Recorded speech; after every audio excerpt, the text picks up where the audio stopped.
সিরাজগঞ্জের কামারখন্দ উপজেলায় জমি লিখে না দেওয়ায় বৃদ্ধা মাকে বেধড়ক মারধরের অভিযোগ উঠেছে ছেলে শাহ আলমের বিরুদ্ধে। রায়দৌলতপুর ইউনিয়নের হায়দারপুর গ্রামে এ ঘটনা ঘটে। আহত শাহনাজ খাতুন কামারখন্দ উপজেলা স্বাস্থ্য কমপ্লেক্সে চিকিৎসাধীন আছেন। তাই নিয়ে আমার ঝাড়ু দিয়ে আমার পিটাইছে আর চুল ধরে আমার বাড়ির বাইরে করে দিছে। 2-2.5 ঘন্টা পরে এসে আমার ছেলে আমাকে লাঠি দিয়ে বেরিয়েছে, মাথা ফাটে গেছে, 3টা সেলাই দিছে।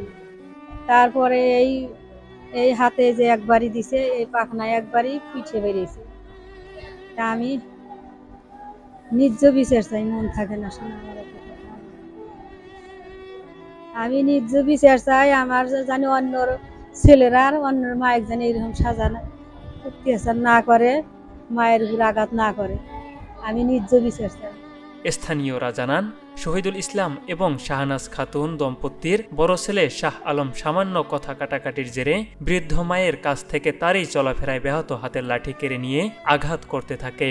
এক পর্যায়ে লাঠির আঘাতে মায়ের মাথা ফেটে যায়।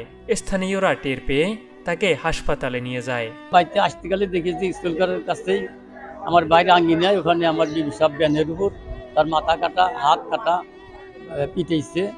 বললাম যে এগুলো কেটে করলো, বলে তোমার বড় ছেলে করলো। ছোট ছেলের সাথে আরো বাড়ির কতগুলো লোকজন তারা দৌড়ে নিয়ে এসে তারা আলোকদার হাসপাতালে নিয়েছে।